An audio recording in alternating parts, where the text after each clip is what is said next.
Olá, jovens. O meu nome é Daisy. Eu sou professora da Escola Bíblica Dominical desde 2010 e hoje congrego e dou aula para os adolescentes e jovens na Congregação Guarará 1. Nesse trimestre, nós vamos falar sobre idolatria e vamos investigar quem ocupa os altares do nosso coração. Então, acho que para começar, é bom a gente comentar com os nossos alunos em sala já sobre a capa. Já instigá-los a pensar, a responder, a refletir sobre a pergunta, título da lição desse trimestre. Quem ocupa os altares do nosso coração? E a ideia desse trimestre todo é realmente a gente refletir, fazer um autoexame. Então, começando pela lição 1, a gente já vai ampliar o conceito e a ideia de idolatria. Então, a ideia vai ser a gente tirar um pouco o conceito de que está ligado a algo físico. Não é só isso. Então, para começar, vamos já destrinchar a etimologia da palavra.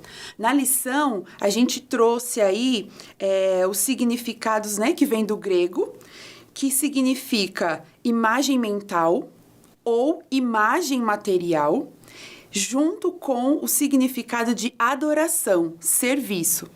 Percebam que a própria etimologia da palavra já trata de idolatria para além do material. Então, idolatria também está ligada a uma imagem mental que nós temos, a uma ideia, a um aspecto, a uma fantasia, a uma aparição. Acho legal a gente já pensar e conversar com a sala sobre isso, para a gente já estimulá-los a começar a identificar o que mais, para além do que é físico, tem nos feito confiar, né? Tem atraído a nossa fé.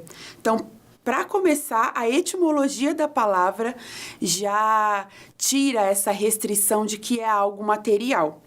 Então, uma imagem mental também pode ser uma ideia, um conceito, uma filosofia, coisas que o nosso intelecto cria. Não só aquilo que é criado pelas mãos, mas também aquilo que é criado pela mente. E aí, o primeiro tópico, a gente já vai tratar do começo, né? Onde tudo começou. E começou aonde? Começou no Éden, né? Começou com o desejo de ser como Deus. E também de ouvir e obedecer outro além de Deus. Então, tudo começou no Éden por esses dois comportamentos: desejar ser como Deus e obedecer um outro ser além de Deus. Tudo isso seduzidos pelo próprio orgulho. Então, a gente precisa olhar para a história da queda lá de Adão e Eva para além de um comportamento de desobediência. Antes da desobediência, houve, na verdade, um orgulho que persuadiu o homem e a mulher a desejarem ser como Deus e também levou a obedecer, ouvir uma outra voz. Então, esses, na verdade, são comportamentos que estão ligados à idolatria. Então, tudo começou na queda do homem. Não começou lá quando imagens começaram a ser construídas e tudo mais.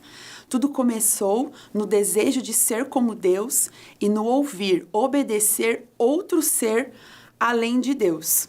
E aí a gente parte para o tópico 2, que é falar sobre o primeiro mandamento. Então, já é bom pensarmos que o princípio do relacionamento com Deus, o princípio de uma vida com Deus, é tê-lo como prioridade. É tê-lo acima de todos e todos em nossa vida, em nosso coração. Então, tudo começa com ter Deus como prioridade, em primeiro lugar. E não é à toa que esse é o primeiro mandamento, né?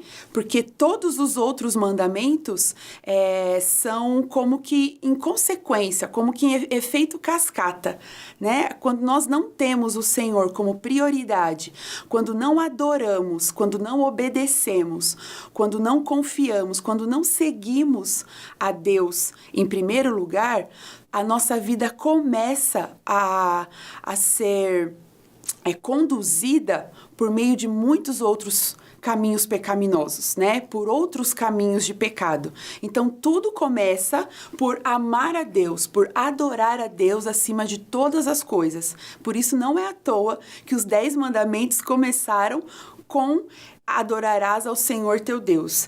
Então, essa é uma outra ideia que a gente também precisa frisar para os alunos. Nada é uma coincidência na palavra de Deus. Tudo na palavra de Deus tem uma ordem, né? Lógica, didática, de acordo com os propósitos do Senhor. Tudo que o Senhor ensina na sua palavra, até mesmo a ordem dos 10 mandamentos, tem ali um propósito didático para nos orientar a como nos relacionar com Ele. Então, isso também precisa ficar claro para os nossos alunos. E aí, no versículo 4 e no versículo 5, lá em Êxodo, a gente também vê o Senhor falando, primeiro, como e por quem foram feitos os ídolos. Isso é importante a gente entender também, porque é o Senhor explicitando a futilidade daquelas imagens. Nós precisamos enfatizar isso para os nossos alunos também, que os nossos ídolos são criados por nós, seja pelas nossas mãos, ou seja pela nossa imaginação ou pelos desejos do nosso coração. E aí o Senhor vai falar de que tipo de relação nós temos com os ídolos. A relação de prostração e serviço, que na verdade se devem apenas ao Senhor. Então, acho importante, nesse tópico da lição, discorrer em Êxodos 20, esses versículos-chave aí, que vão trazer essas ideias e esses conceitos. E, claro, fazer um link com a frase, né, de reflexão da revista, que é uma frase do Iago Martins, falando que todos os pecados decorrem da idolatria. Então, fazê-los percorrer os versículos da Bíblia e fazê-los percorrer também os tópicos da lição, para que acompanhem a lógica do conteúdo. Isso é importante. Por terceiro tópico, nós vamos falar das cisternas rachadas. E é aí que a gente vai trazer o texto de Jeremias 2, que é o texto da leitura bíblica da revista. Na leitura bíblica, nós citamos alguns versículos, mas acho importante pedir para que eles abram a Bíblia no capítulo 2 de Jeremias e ir discorrendo cada versículo para fazê-los entender a lógica da profecia do Senhor no capítulo 2 de Jeremias. Isso também é um exercício para que os nossos jovens comecem a entender, a pegar familiaridade com a leitura da palavra. Então, é importante, nesse momento, abrir a Bíblia no capítulo 2 e ir discorrendo os versículos aí conforme a lição propõe e explicando cada versículo, Ainda que pareça óbvio muitas vezes, é importante a gente fazer esse exercício de refletir ao ler a palavra, porque isso vai ajudar os nossos alunos a ter uma maior autonomia na hora de estudar a palavra de Deus. E quem sabe aí começar até a contribuir mais com as nossas aulas também. Então, a ideia é abrir no capítulo 2 de Jeremias, discorrer pelo texto bíblico. E, claro, acho legal nesse momento fazer um link com a frase do Timothy Keller, que é: qualquer coisa que você busque a fim de receber o que só Deus pode dar, isso é idolatria. Então, vai de encontro ao título da lição, que idolatria vai para além das esculturas. Na verdade, idolatria é toda a busca que a gente faz para receber algo fora de Deus. Quando nós buscamos em outra fonte, nós estamos cometendo o pecado de idolatria. Por isso que em Jeremias, no versículo do texto-chave, fala, que o meu povo fez 2 maldades, Eles me deixaram e cavaram cisternas. São 2 atitudes diferentes. São 2 crimes, 2 maldades que o Senhor acusa e expõe para o seu povo. Ou seja, deixar o Senhor. E aí, por trás de deixar o Senhor, é importante a gente identificar quais são as motivações. Então, a lição traz a infidelidade, a ingratidão, a desconfiança. E quando fala de cavar cisternas, a lição traz a questão questão também do orgulho e da presunção. A presunção de nos acharmos capazes de criar as nossas próprias fontes de felicidade, de sentido de vida, de bênção, de vitória. Então, essas duas expressões, né, esses dois verbos aí, precisam ser muito bem enfatizados na hora da aula, porque é isso que vai dar o sentido da idolatria para além das esculturas. E nesse momento eu acho importante jogar para os alunos uma pergunta, né? Além de infidelidade, ingratidão, desconfiança, orgulho, presunção, o que mais eles identificam como comportamento e motivação para que a gente busque em outras fontes a nossa alegria? Jogue essa pergunta para a sala, dê alguns segundos ali para eles meditarem e esperem as respostas. Tenho certeza que os nossos jovens vão trazer muitas ideias e vão comentar sobre muitas coisas que vão contribuir com a aula, que vão acrescentar ao conteúdo da revista e ao conteúdo que nós, professores, propomos em aula. Então, pergunte isso para a sala e dê espaço para que eles possam responder e trazer aí as ideias e até os testemunhos, por que não? Então, a idolatria anda de mãos dadas com outras posturas. E a gente precisa identificar para fazer esse autoexame com detalhe, ok? E aí a gente vai para o último tópico, que é quando a gente fala das boas novas. E aí a gente faz um paralelo, né? Se a gente cava cisternas rachadas que não retêm água, é o momento em que Cristo vem como fonte de águas vivas. Mais uma vez, não é à toa, né? Não é uma coincidência o Senhor se colocar como uma fonte de águas vivas. Nada na palavra do Senhor é sem propósito. Então, o Senhor vem se colocar como essa fonte justamente porque nós, desde o momento da queda no Éden, estamos buscando em outras fontes. Queremos matar a nossa sede com outras águas. Mas é o nosso Senhor Jesus, é a fonte inesgotável e a água que realmente mata a nossa sede. E aí, no decorrer do trimestre, nós vamos falar de diversas fontes, né, diversas cisternas rachadas às quais a gente recorre para matar a nossa sede. Mas, por fim, nós também vamos perceber pela palavra de Deus que todas essas cisternas só produzem mais sede em nós e que a água que realmente nos sacia é o Senhor Jesus. Então, acho importante frisarmos com eles, mais uma vez, ao final da aula, que idolatria vai para além das esculturas, né? E que no decorrer desse trimestre nós vamos fazer um exercício, um autoexame. E isso vai requerer deles muita reflexão, muita sinceridade consigo e sinceridade diante de Deus, para identificar, reconhecer e, por vezes, até confessar toda essa idolatria.